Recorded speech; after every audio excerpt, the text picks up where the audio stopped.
Hello, this is my NHD 2026 Revolution, Reaction, and Reform submission. Today we will be seeing how Standard Oil revolutionized the oil industry, how the public reacted to his misdeeds, and how the government tried to reform the broken system. This is the effects of Standard Oil on the politics and economy of the United States. Man, I really need to find a shorter name. Okay, let's start off. What even is Standard Oil? Standard Oil was, surprisingly, an oil company. Founded in 1870 by John D. Rockefeller, his brother William, Samuel Andrews, Henry M. Flagler, and Stephen V. Harkness in Cleveland, Ohio.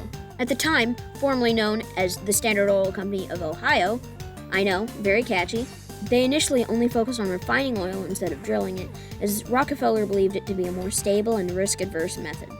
And his strategy clearly worked, because by 1872, he owned and operated 21 out of the 26 refineries in Ohio, and a few others in major states such as New York and Philadelphia.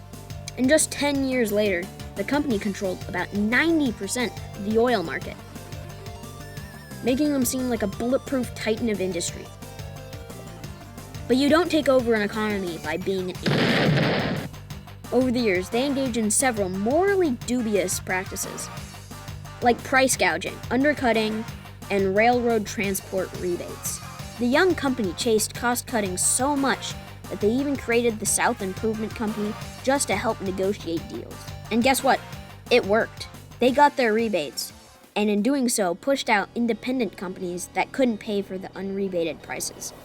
Not only that, they paid the railroads to give them details on all independent traffic, giving them the exact data to undercut and ruthlessly buy out said companies, or destroy them completely. One of those people being a small-time oil refiner named Franklin Summer Tarbell. At first, he sold barrels to the oil producers. This business became successful enough for him to go into small-time oil refining, but it was effectively crushed by Standard Oil in 1872 after the South Improvement scandal. Exactly 30 years later, the first domino in the destruction of the giant would be pushed over. Not by Franklin, but by his daughter, Ida Tarbell. She was a talented writer and editor hired by McClure's magazine. She quickly became the most successful writer after she wrote a series about Abraham Lincoln. But her next subject for study would be someone she knew all too well. Her next work, the history of the Standard Oil Company. Her father warned her not to, and a Rockefeller-owned bank threatened its funding. She marched on. Published 30 years after the South Improvement scandal, it quickly gained popularity, shining a light on the previously incomprehensible inner workings of society. But John D. Rockefeller opted to stay silent, fearing what is now called the Streisand effect. But it didn't stop growing. 1906, Ohio issued a warrant for John D. Rockefeller. And not long after, the federal government filed suit too. Usually used on strikers, it forbids any contract that interferes with interstate trade. He couldn't run for much longer. In 1907, the Standard Oil Company was fined the maximum penalty on each rebated rail car, totaling an insane cost of $29,240,000. Adjusting for inflation, it would be over $1 billion. And for you Americans, it's about 259,184,140 McDonald's cheeseburgers. Later overturned by the Supreme Court in 1911 in favor of a much worse punishment. The court ruled almost unanimously for the separation of the empire, splitting it into 39 separate companies.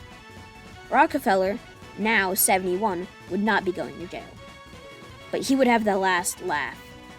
He owned 25% of all the stock in the company, and when it split, he received equivalent stock in the now 39 valuable companies, making him the world's richest man with a net worth of over $900 million, about 3% of the entire U.S. economy at the time.